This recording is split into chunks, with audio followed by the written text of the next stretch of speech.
आपली बातमीमध्ये तुम्हा सर्वांचं स्वागत आहे। महाकुंभ संपन्न हुआ, एकता का महायज्ञ संपन्न हुआ।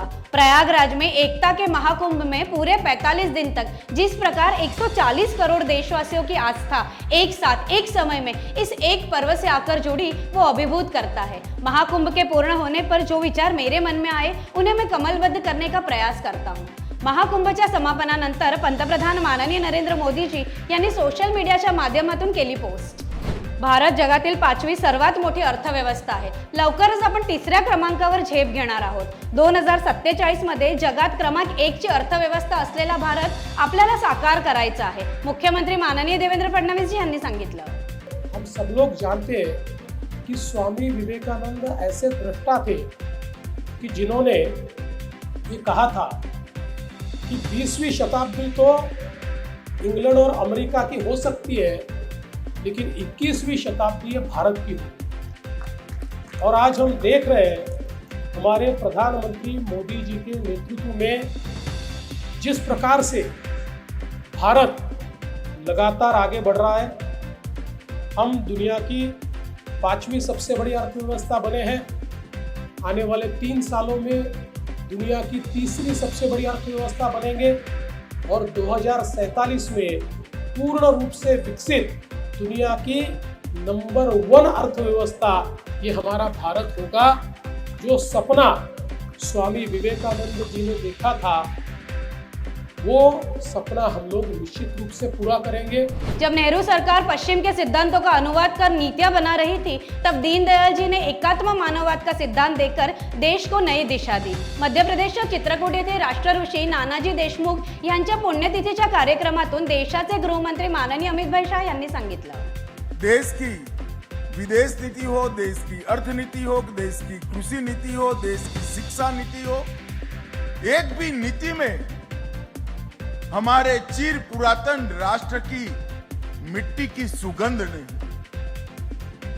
पश्चिम से उठाए गए सिद्धांतों को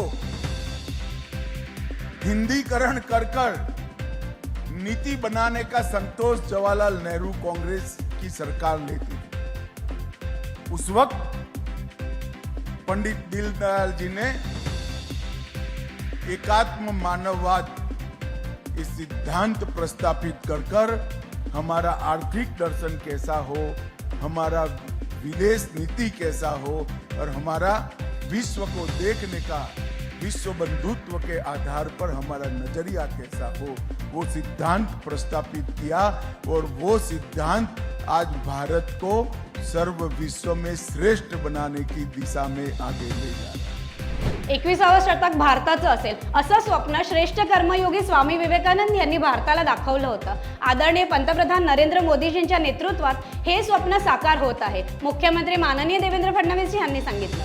स्वामी विवेकानंद ऐसे दृष्टा थे कि जिन्होंने ये कहा था कि 20वीं शताब्दी तो इंग्लैंड और अमेरिका की हो सकती है, लेकिन 21वीं शताब्दी भारत की हो।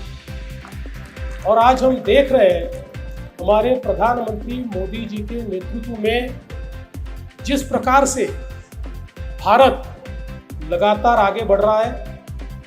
हम दुनिया की 5वीं सबसे बड़ी अर्थव्यवस्था बने हैं। आने वाले 3 सालों में दुनिया की 3री सबसे बड़ी अर्थव्यवस्था बनेंगे और 2047 में पूर्ण रूप से विकसित दुनिया की नंबर 1 अर्थव्यवस्था ये हमारा भारत होगा। जो सपना स्वामी विवेकानंद जी ने देखा था, वो सपना हम लोग निश्चित रूप से पूरा करेंगे। महिलांची सुरक्षितता हे महायुती सरकारचं प्राधान्य। माध्यमांशी बोलताना आमदार आणि भाजपा महाराष्ट्र प्रदेश महिला मोर्चा अध्यक्षा माननीय चित्राताई वाघ यांनी सांगितलं, एसटीच्या प्रवासांमध्ये आपल्याला काय चांगल्या महिलांना सुविधा देता येतील या गोष्टींवरती चर्चा झाली। मी माझं निवेदन त्यांना दिलेलं आहे। मला परिवहन मंत्र्यांनी आश्वस्त केलेलं आहे की या ज्या सूचना आम्ही केलेल्या आहेत त्या सूचनांवरती पूर्णपणे ते काम करतील आणि आणखीन जी आता त्यांची चर्चा होईल, त्यांच्या अधिकाऱ्यांसोबत जी चर्चा होईल, त्यातून एक स्ट्रॉंग अशी SOP महिलांच्या सुरक्षेसाठी, एसटीने प्रवास करणाऱ्या महिला मुलींच्या सुरक्षेसाठी ही बनवली जाणार आहे। मला विश्वास आहे की येणाऱ्या दिवसामध्ये एसटीचा प्रवास हा नक्कीच सुरक्षित आणि सुखकर असेल। महिलांच्या प्रश्नांवरती अतिशय गंभीर असं महायुतीचं सरकार आहे. तुम्ही पाहिलं कालच्या दिवसामध्ये 23 सुरक्षा रक्षकांना एका वेळेला हटवण्यात आलं कारण त्यांनी त्यांच्या कर्तव्यात कसूर केली. पोलिसांची सुद्धा हयगय किंवा इतर कुठल्या अधिकाऱ्यांची हयगय यामध्ये जर आढळली तर कुणालाही कमी करण्यामध्ये, कुणालाही निलंबित करण्यामध्ये सरकार हयगय करणार नाही, एवढं मी आपल्याला विश्वासाने सांगते. आजचा विशेष दिवस अर्थातच स्वातंत्र्य लढ्यात मोठी भूमिका बजावणारे आपले पहिले राष्ट्रपती भारतरत्न डॉक्टर राजेंद्र प्रसाद यांची पुण्यतिथी. स्वतंत्र देशाच्या निर्मितीमध्ये आणि भारत मातेच्या सेवेमध्ये डॉक्टर राजेंद्र प्रसाद यांनी संपूर्ण जीवन अर्पित केलं. नव्या पिढीसाठी ते प्रेरणास्रोत ठरले आहे. आपली बातमीच्या माध्यमातून डॉक्टर राजेंद्र प्रसाद यांना विनम्र आदरांजली. आज आणखी एक विशेष दिवस आहे, तो म्हणजे राष्ट्रीय विज्ञान दिवस. नोबेल पुरस्कारानं सन्मानित थोर भारतीय शास्त्रज्ञ CV रामन यांनी 28 फेब्रुवारी 1928 रोजी जागतिक स्तरावरील वैज्ञानिक प्रगतीसाठी दिशादर्शक ठरणाऱ्या रामन इफेक्टच्या संशोधनाची घोषणा केली. या घटनेच्या सन्मानार्थ भारतात 28 फेब्रुवारी हा दिवस राष्ट्रीय विज्ञान दिन म्हणून साजरा केला जातो. सर्व भारतीयांना राष्ट्रीय विज्ञान दिनाच्या हार्दिक शुभेच्छा. हे औचित्य साधून वैज्ञानिक दृष्टिकोन आत्मसात करून विज्ञानाधीन समाज निर्माण करण्यासाठी संकल्प करूया. पुढील बातमी अर्थातच नागपूरकरांसाठी शुभ समाचार. HS युसनची नागपूर येथे 1740 कोटीची गुंतवणूक, 4000 रोजगार.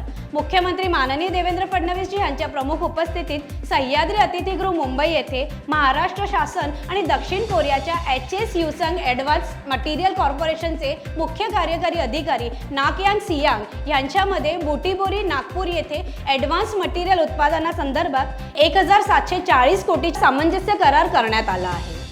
दिव्यांग युवकांसाठी आपल्या सरकारचा महत्त्वाचा निर्णय. दिव्यांग युवकांसाठी युथ फॉर जॉब्स आणि राज्य सरकारमध्ये सामंजस्य करार झाला आहे. या अंतर्गत दिव्यांगांना कौशल्य प्रशिक्षण आणि UDID देण्याचा निर्णय. 5 वर्षात नोंदणीकृत दिव्यांगांना रोजगारीची संधी मिळणार. दिव्यांगताच्या प्रकारानुसार प्रशिक्षण आणि रोजगार मेळावे होणार. Lifestyle international, Reliance trends, IFSL, HPCL यासारख्या खाजगी संस्थांचा सहभाग असणार आहे.